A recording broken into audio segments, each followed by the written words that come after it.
Thank you all. You can just put in the chat box. I'm going to get started here in a second. So let me know where you are and any hopes or concerns you have.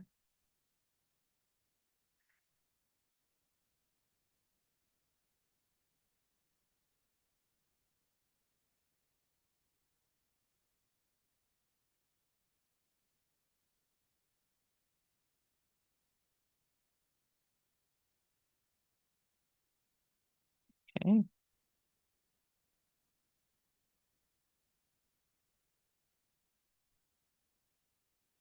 And let me know if everyone's able to see the video. Okay. Okay, perfect. Okay, it looks like I'm at the 35. I'm going to go ahead and get started and folks will drop in. And I'm also recording this for anyone that is unable to make it. So thank you all for coming to the session. I know that this is happening over lunchtime, so folks may be, eating your lunch. So feel free to eat your lunch. And I'm just going to hop into our time today. So the name of the session is called Building and Maintaining Healthy Workplace Relationships During the Upcoming Elections and Global Uncertainty. I'm going to stop sharing my screen here for a moment just so that I can see folks' faces on the screen. But I wanted to just briefly talk about why we're choosing to do this at Developing Capacity, and why I think it's really important for us, as we embark on this process in our country that we haven't seen before. And the reason why we're choosing to focus in and lean in on this is because in our conversation for folks, what we've been hearing over and over again is that people want to make sure that they remain whole. Similar to what Christy said, they want to be able to breathe and support friends and family. Similar to what, Gail stated, which is there's a lot of concern and adversity about what's going on. And, how do we keep our opinions to ourselves, but also, still engage in real conversations with people around us. And so we're going to talk a little bit about that and provide you some strategies, not only for yourself, but strategies that you can take back and share with your teams. And if you've ever been to anything that's DCC related, you know that we are really big on tangibles. I always begin all of our sessions with the land, labor, and solidarity acknowledgement. The land labor acknowledges the indigenous lands that we stand on in the city of Chicago. It also is a pause to think about the lands in which you are standing on. We believe in the rights of our indigenous brothers and sisters to have reparations, both the economically and also the return of lands that are rightfully theirs. We also stand in solidarity with labor, the enslaved Africans who were brought here against their will, who set up the financial institutions and foundations of our country, but also our Mexican and Chinese immigrant family who built railroads, who built a lot of the infrastructure in our country, farming and so forth, who, names we will never know, but often were not treated in humane ways during that building process. And we know there are other immigrants that have come into this country that have helped build the fabric and foundation of who we are and where we are. So we don't want to ignore all of the labor that has gone into building the United States. And lastly, with solidarity, that's our approach to say, in order for us to have a world where everyone is heard, seen, and respected, and that it is more equitable, it's more fair, it's more just, then each of us has to do our individual part. And so this session is all about what are my individual actions that I can do to contribute to a land of to contribute to solidarity, which pretty much means that I'm not going to block anybody's causes when they are seeking to have fair and just experiences.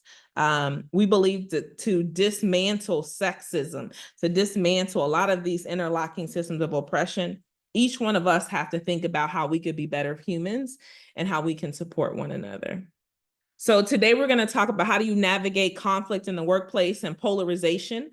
I'm going to provide you with how do you recognize when polarization is present, and then how do you come out of it. And then we're going to talk about how do you unlearn any harmful things that you might have picked up along the way, and then what is your love action plan. And my goal is to have us done in 45 minutes. That tends to be the way we do our free webinars. We like to get people in and out. So our norms for today, because we're first coming into community with one another, is one, this is a brave space. We consider this a space for us to be able to come in and hopefully be willing to share and move outside of our comfort zone. That's going to require us to be graceful with ourselves and each other. So we invite people not to judge the people around you, but to ask, what am I learning about myself? What am I learning from others? To think possibilities. You know, there are a lot of things that can go wrong, but I think you're here because you want to know what the possibilities are in this current climate. To accept and expect non-closure. So we're not going to be able to close every conversation, but I will do my best. Some of this you might have to go back and reflect on in your own time. And then the last two things is, you know, confidentiality. If we're in a breakout space, you know, please don't come back and share things that you haven't gotten permission from, or share people's personal business outside of the session. And intention doesn't override impact, except responsibility. So we like to try to be thoughtful. If we say something or do something that's harmful, that we own it. Any questions about our norms? Do you all need me to add any norms here so that you will feel comfortable engaging? Because I'm not going to talk at you the whole time.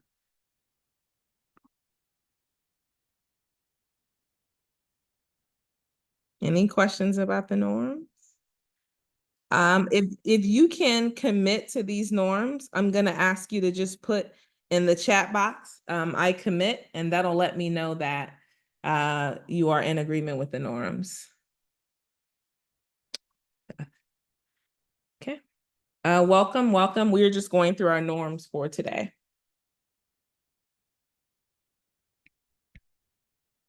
Okay. And if you can commit to these norms, you can just put I commit in the chat box and I will move us along. So just a little bit about us as an organization. Developing Capacities focus is to expand people's capacity to be more compassionate and just. Our hope is that we can create a planet where everybody is going to thrive regardless of who you are and where you sit in the planet. Our focus is in 4 areas. But at the heart of what we do is about developing purpose-driven leaders. So we work with people with transforming their personal leadership, which we hope that when you leave here, you will experience something that you can apply to how you personally show up. We think that what you can take from this session today, you can apply to your teams. You'll get 2 PDFs that you can download and share with your teams. And then our goal is to try to shift organizational culture. And then how do you use data-informed decision-making? So those are the 4 areas that we tend to work with people. So I want to do just a check-in with us. And again, this is the interactive part as I share with folks. What is one issue that matters most to you in the upcoming elections and or with global uncertainty? And how is that impacting you, i.e. your personal life or the community? Take a moment to think about what is one issue that's mattering most to you when we think about the upcoming elections or global uncertainty, and how is it impacting you?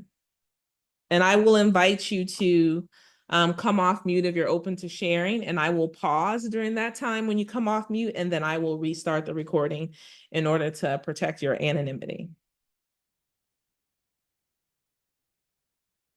You can also write it in the chat box.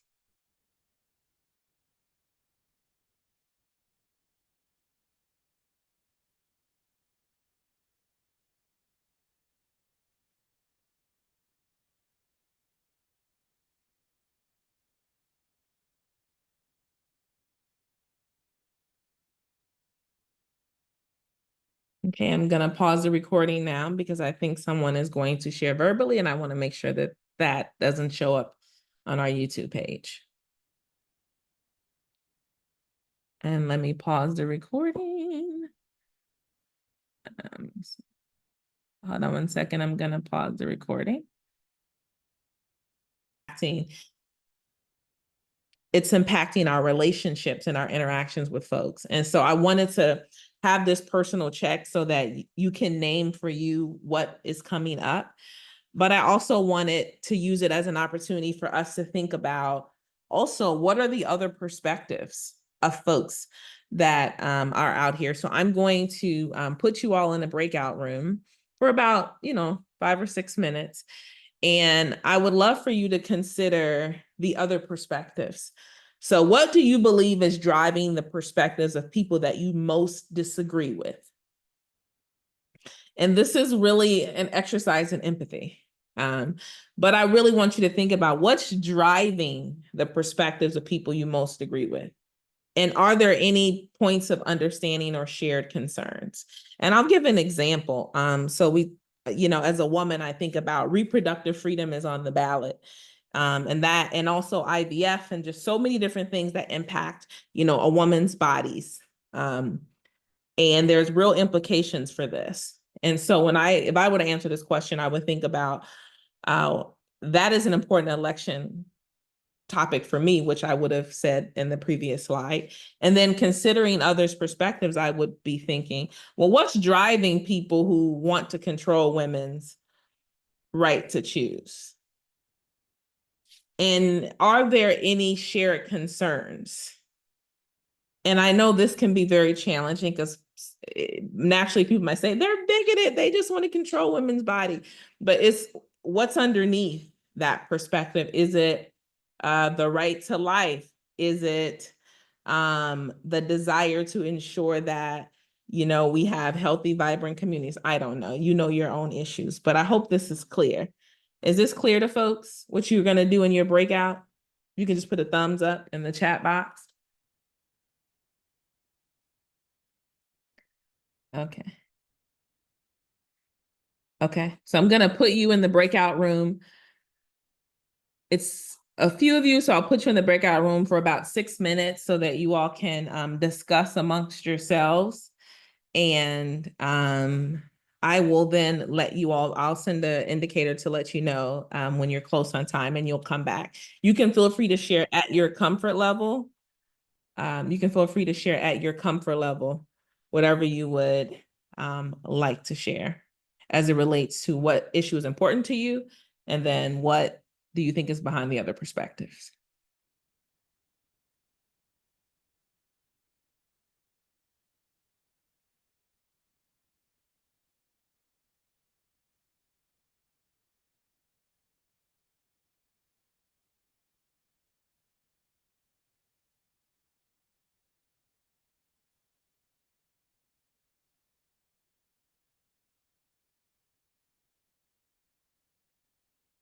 Pamela, it looks like your Wi-Fi is acting up a little bit. I'm putting you on the breakout room. In breakout rooms, people are talking about this question here. What do you believe is behind the other people's perspective that you most likely disagree with?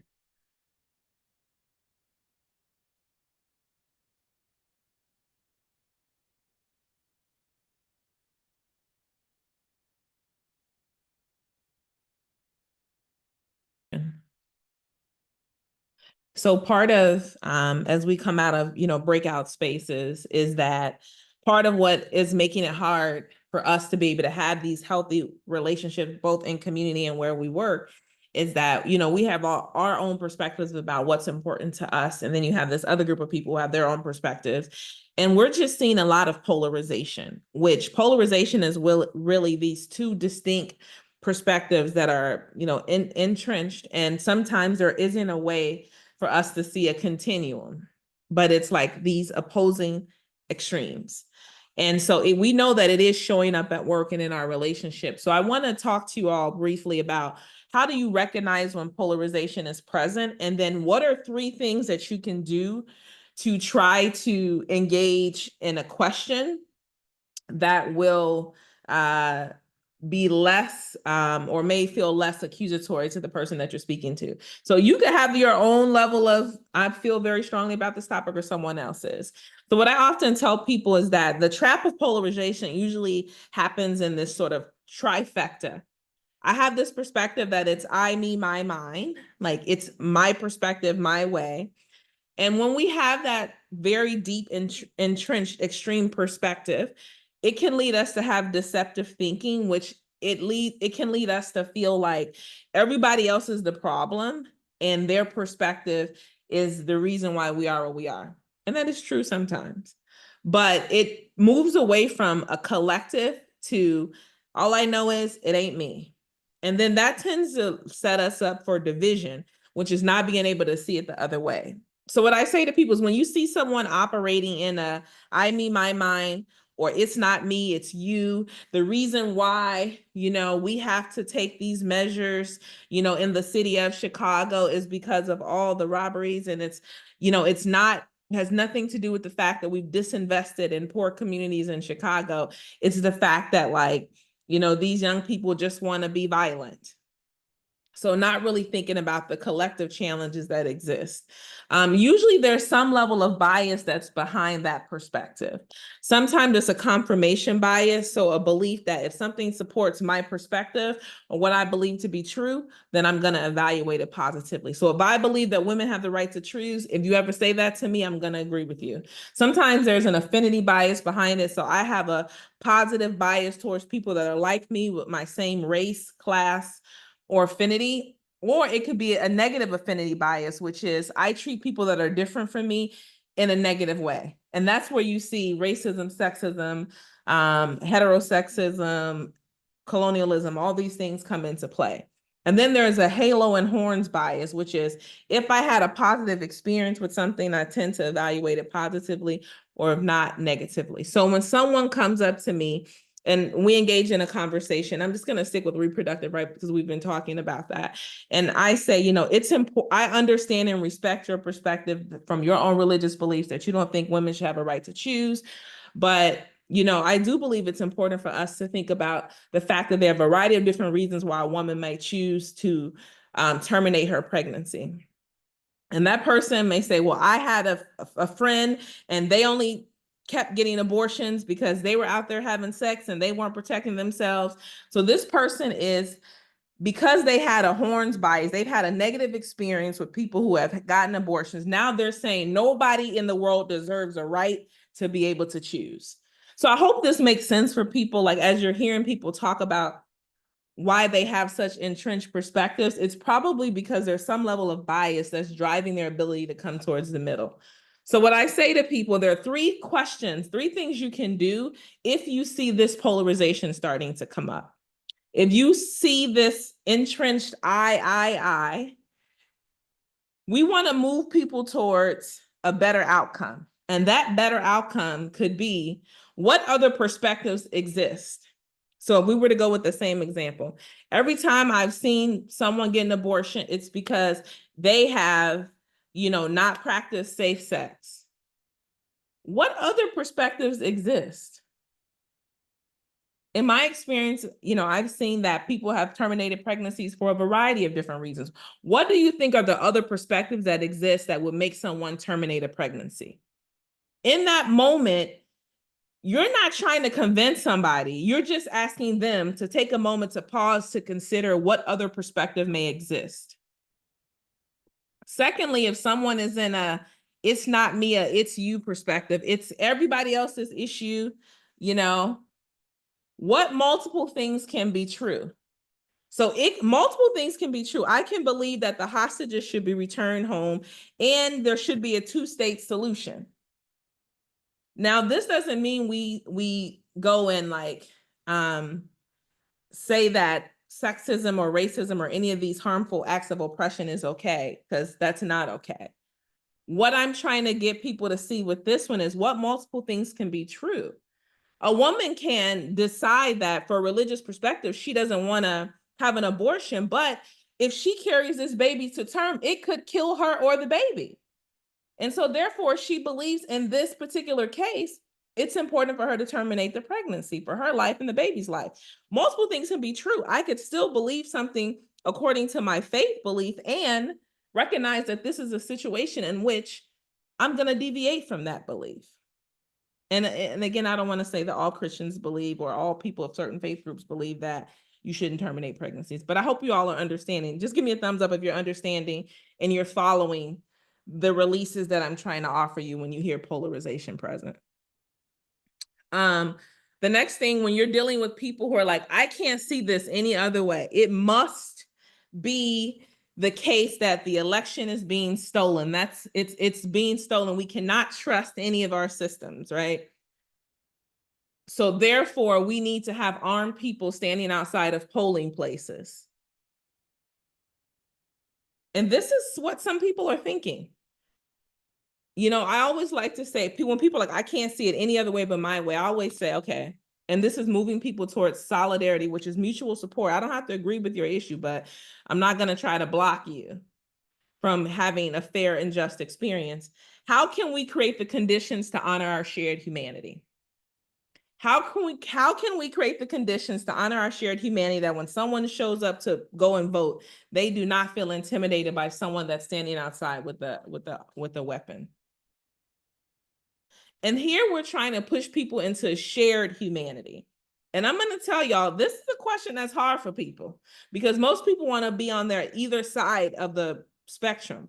But what I always say to people here is, you would like a world where you feel heard, seen, and respected. I would like a world where I would feel heard, seen, and respected. And those two things can mutually exist at the same time. So what is it going to take for us to create those conditions for that to happen? The person might hit eject on the conversation with you. They might decide, hey, I don't want to talk to you anymore because you're trying to get me out of my polarized perspective. That's okay. But at least you planted the seed for a person to begin to think, or for you to begin to think, what are the conditions to honor our shared humanity? So the next part of our time together, well, let me just go back to see if anybody has any questions about this slide, about how you might address the trap of polarization. You can just put your question in the chat box and I can answer it. I love this. How can we all feel safe? That's a good question.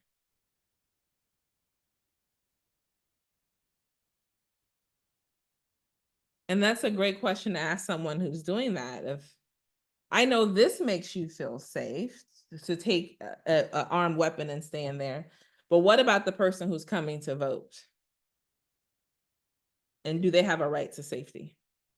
Because what I find is most people, when you ask them, do you want to have this experience, safety, you want to be heard, you want to be seen, you want to be respected, people almost often say yes. And then I say, well, do you want that for your family? Yes. So then what about this other person? Do they also deserve that same right? And if so, then how do we do this in a mutually shared way? And I know, again, what I'm telling you all is against what the world is putting in our atmosphere, in our air. But that's the whole point about us showing up in ways to be folks that are about bringing love, is that we're trying to offer people a new way. And I relieve myself of trying to convince people right or wrong. What I do is I'm here to plant seeds, because we all know that it takes time for people to change. We ate donuts, we ate all sorts of things we probably shouldn't have ate when we said we wanted to live more healthier lifestyles. And so therefore it takes people time to change. So then how am I planting a seed? I want to give you some time to think about any messages that you may have learned that could show up in your interactions with other people. So I want you to think about any messages that you learned growing up about what does it mean to live and work in a multicultural society. What did you hear, both positive and negative, from your families, your friends?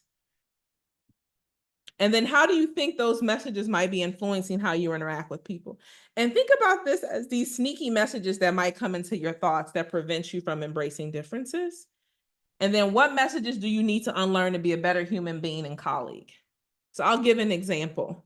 You know, a messages that you could have learned as a person growing up is that, you know, people who wear dreadlocks are folks who are in gangs, or they're Rastafari, or they smoke a lot of weed, and it's not professional. Could have been a message that you learned growing up. And so how might that influence your interaction with people is that you might have negative bias or affinity bias towards a person who has dreadlocks. You might say to a colleague, you know, that's unprofessional if we're interviewing somebody in a job interview and someone shows up that way. And again, it's something that you heard throughout your life that's now showing up in how you interact with people. And I don't think you want to be somebody that's not embracing someone's hairstyle. And so then you would ask yourself, what messages do I need to unlearn to be a better human being and a colleague? The message might be that professionalism comes in different ways and people can wear their hair however they want to wear their hair.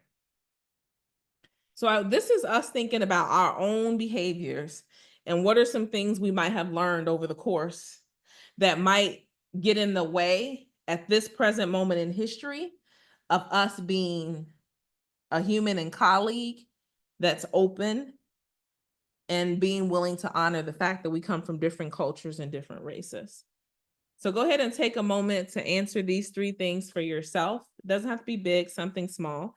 And when you are ready, if you could just put in the chat box, I'm ready, and I'll use that to know when to move on to the last 2 slides, last 2 main slides.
Okay. Okay. So what I will download into the chat box, this will be for you to print and post. And this is one of those resources that I said, I don't know if you remember me saying, there are some things that you all can take from this and share it with people that you work with. These are one of those things that I want to encourage you to share with other folks, is this placard here. You could share it on your own, or you can share it in a larger context with folks. And let me put it in the chat box. And what we're asking you to do is to think about taking a love action. So what I just had you do was to take a look at your words and actions. That I had you take a look at the messages that you've learned. That's the L. I was encouraging you to open your mind and heart to change, right? To think about something you wanted to do differently, just to be a better human and colleague.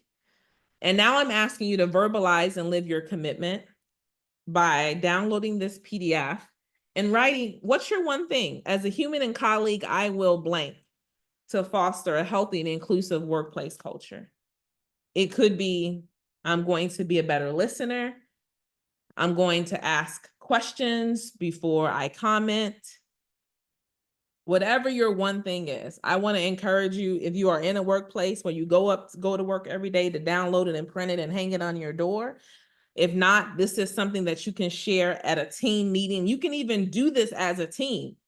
And then evolve as a way of life. As you continue to learn about messages that might be showing up that might lead you to contribute to our polarization that's happening, be willing to evolve. And so this is the love action I'm asking you to take. Print this out. You can put the 3rd thing that was on the previous slide, which is, what do you want to do to be a better human? You can write that on here and share it. This is a great opportunity to do on your teams if you feel like there's conflict happening. As someone shared, there's some challenges about getting in a group of people. You can do this as a team activity. Okay, I noticed there's been a source of tension and conflict in our team. I want us to take a moment to look at our words and actions. And what are we willing to do to be open in our mind and our heart so that we can treat people in our team environment in a way that's supportive and inclusive? What's the one thing you're willing to do as a team member? Thank you. Someone shared, mine is being better at active listening. But again, this is something small that you can do in your team Do it with yourself first. And this is something you can then do on your team to begin to foster an idea of honoring our collective humanity at this particular time. And so I want to ask people, what are some other things that's worked for creating spaces at work where we see, hear, and respect each other? Because you all are people with lived experiences. I want to know if there's anything you're doing at work to create the conditions to see, hear, and respect each other. And if not, you can let me know, and I can move on to my last resource that I want you to share on your teams.